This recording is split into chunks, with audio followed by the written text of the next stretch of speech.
You know what WWE did tonight, wrestling fans? You know what they did, guys? They looked at their next three shows, their next three big shows: Hell in a Cell, the Super Showdown, and Evolution. Okay, those next three shows. And they said, Evolution, we're going to build to that. They did that beautifully. There was like 3 or 4 women's segments tonight, right? They're giving the women a bunch of time on Monday Night Raw tonight. Great. Okay? Got to give the women a lot of time, warm-up matches, give them time to shine. Bring back the Bella Twins. Give them time to shine in the spotlight because they're having match Hell in a Cell. Brie Bella is a match at the Super Showdown. You know they're having a match at Evolution. Got to give them some warm-up matches. They looked at the Super Showdown. What's next for the Undertaker and Triple H build? Shawn Michaels. And the dead man himself is back. We're going to build this massively, beautifully, let it blossom. They built that tonight. And they looked at Hell in a Cell and they said, if you're not Roman Reigns and Braun Strowman, then forget about it. That's it. Those were the 3 things they built to. You had women's matches. You had the Hell in a Cell match. And you had Shawn Michaels and The Undertaker. That's it. And you know what? It was probably one of the biggest Raws the WWE has had in quite some time. And it took the Bella Twins, The Undertaker, and Shawn Michaels to do it. It really did. Now, when you look at everything that they tried to push in between, underneath all of this, some of you might really like it. It had to do with the Shield, had to do with Roman Reigns, and Braun Strowman, and all that. But it's one word. One word. And I can't make this any more clear. Sympathy. Sympathy. That's it. It was pure sympathy. You had Roman Reigns, Seth Rollins, and Dean Ambrose arrested. You had all 3 of them arrested. You had one big, huge brawl at the very beginning because of what happened last week with Braun Strowman turning heel. You had the Shield get arrested, fingerprinted, charged with all this stuff, finally getting out of jail, Banky Bell coming back to the arena.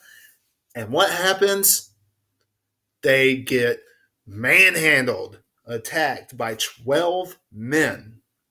12. And, you know, the question is, why? Why? I mean, seriously. Now, I understand. I do. Okay? Heels have to have big nights. And Braun Strowman, Drew McIntyre, and Dolph Ziggler had a big night. New tag team champs, Drew McIntyre and Dolph Ziggler. Now, I like them being tag champs. Who doesn't like them having gold?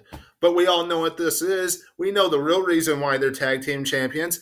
It's to feed more into the storyline of the Shield and these three. That's it. Let's be honest here. Let's be honest.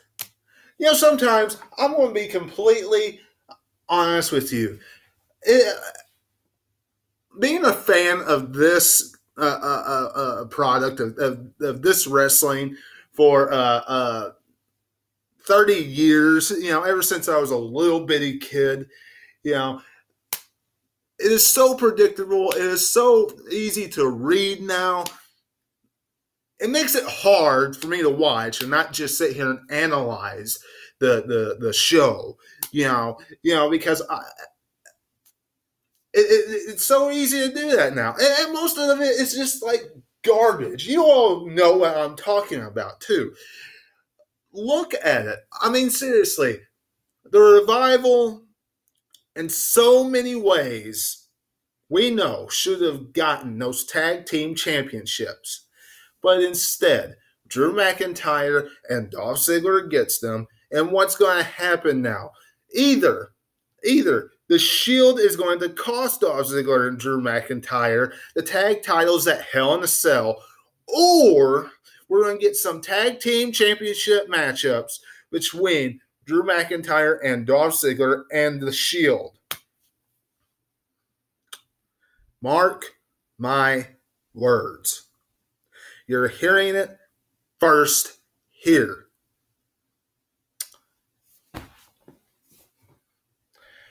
Am I going to complain about the quality of matches that they'll put on? Absolutely not. But do I want to see all three championships go to the Shield?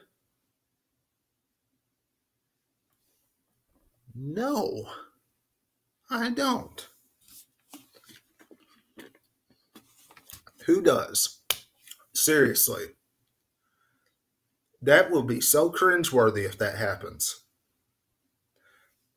I shouldn't have opened up my mouth because if anybody sees that, that might happen.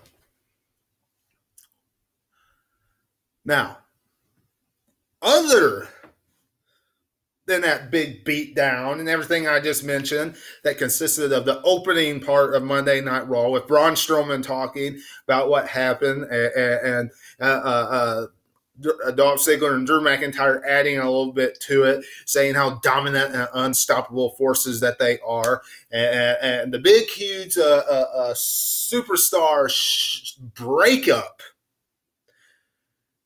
brawl, if you would. Which the only thing I'm going to say is about that, not every main event rivalry deserves one. I think you all agree with me on that. And it seems like we are seeing more and more and more and more of them. WWE, knock it off. Knock it off. You don't have to do that with every big rivalry. We just saw it with Bobby Lashley and Roman Reigns. Why do we have to see it again? Seriously. Why? Extreme Rules, Bobby Lashley and Roman Reigns did the exact same thing. Now, if Braun Strowman and Roman Reigns were having a rivalry when Braun Strowman was tossing him over loading docks and ambulances and things of that nature, I'd understand. But right now, no. Absolutely not. Not over Braun Strowman just turning heel in a tag team matchup. But whatever. What do I know? I'm just a wrestling fan that comes on here and analyzes the product and does reviews for you wrestling fans, right? I'm just a wrestling podcaster that does that, right? Whatever. Now, as far as the rest of the show, the Bella Twins took on the Riot Squad. It was a good tag team matchup. Glad the Riot Squad didn't get buried. It was a good warm-up match for the Bella Twins. Hope we see more stuff like that in the future. Now, see friction between Riot Squad and the Bellas going into the Super Showdown. After that, there's no question that we're going to see Ronda Rousey and Nikki Bella, because Nikki Bella said, "We're always going to have your back." Give me a break. We know Nikki's going to face Ronda Rousey at Evolution. There's no question about that. Now, Bobby Roode and Chad Gable, mind you, versus the Ascension. That was an odd pair. Now, I'm just going to tell you that's an odd pair. And it was an odd pair to everybody in Ohio, too, because they got crickets. I mean, crickets for a response. Nobody seemed to care about this tag team. People would care more about the tag team if Chad Gable was with Jason Jordan. I think they probably should have waited for that. The only thing I want to say is, wrestling fans, WWE is not going to pull the trigger and make Bobby Roode a heel. Stop asking for it. Stop pleading for it. They're not going to do it. Vince McMahon loves the entrance too much of Bobby Roode being a babyface. We all know this. Therefore, with him being this tag team, it's given him something to do. And we know that the Intercontinental Championship is taking a major back seat right now with the Shield being formed. Therefore, Bobby Roode and Chad Gable gives them something to do right now.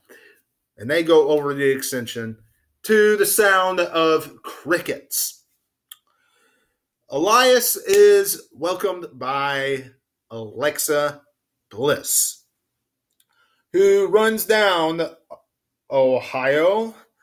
And then Alexa takes on Natalya.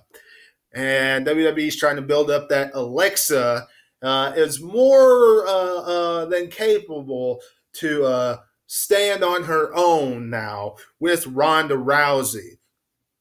We all know that's not true. We all know she doesn't stand a chance at Hell in a Cell. And quite frankly, look, if WWE makes it where she does stand a chance, it's not believable. I don't care what anybody says. Do I want to see a 5-second match between them again? Absolutely not. But if Alexa has, one of these matches where she beats down, Ronda Rousey, that's not too believable either. So, what are you going to do? AOP's with Drake Maverick. Somebody's got to tell me how good of a talker Drake Maverick is. I'm not a person that watches 205 Live, so I don't know how he is with his promos being a general manager. So being with AOP, I'm not sure how well that's going to work yet. So I'm not going to say if I like it or if I don't like it. I did like AOP being with Paul Ellering, and I wasn't too happy with Paul Ellering splitting from them. I'm not sure why they did split from Paul Ellering. Might have been because Paul Ellering didn't want to be on the road. I'm not sure about that. But Drake Maverick, somebody tell me how good he is of a talker, because I think that's the only way that's going to help AOP rather than Drake Maverick just standing there. Y'all let me know what you're thinking in the comments below about that. And let me know how well he is on the mic. Bayley and Sasha take on Dana Brooke and Ember Moon. Okay, who cares? Bayley and Sasha win. We all knew it was going to happen. Bobby Lashley found his inner peace with Shanti. Jinder Mahal. Before Kevin Owens showed a different side of himself, a meaner side of himself, and attacked Bobby Lashley, pop-up powerbomb to the ring apron. Now, hold on just a second. TV just came on. Turn that stinking thing off. Now, Bobby Lashley and Kevin Owens. Yeah, awesome, Ms. TV. Bobby Lashley and Kevin Owens. I like the old Kevin Owens, the mean Kevin Owens. However, Kevin Owens being fed to Bobby Lashley, which is what's going to happen, I'm not a fan of. That's the inevitable. You all let me know what you're thinking about that. And of course, The Undertaker and Shawn Michaels. This has been built up beautifully. Triple H and The Undertaker so far, it has been built up very, very beautifully.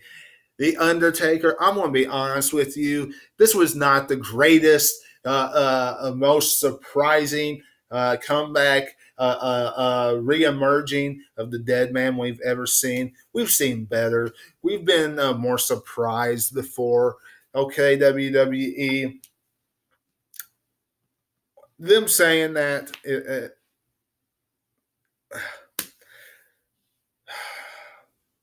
we've been more surprised.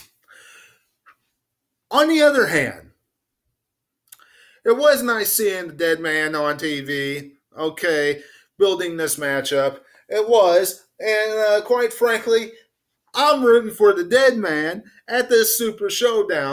I am rooting for The Undertaker to beat Triple H at the Super Showdown, okay? And I really think he's going to beat him. Last time ever, so they say anyway. They always say the last time ever. The last time was supposed to be the last time ever. But Undertaker, I'm going to say that he's going to win. It was built up nice how they did their things. I really don't have much to say about the segment, quite frankly. It was a standard Shawn Michaels Undertaker segment for these days, talking about the career and everything that they did in their past and about how Undertaker took part of their souls and took Shawn Michaels' career, things of that nature.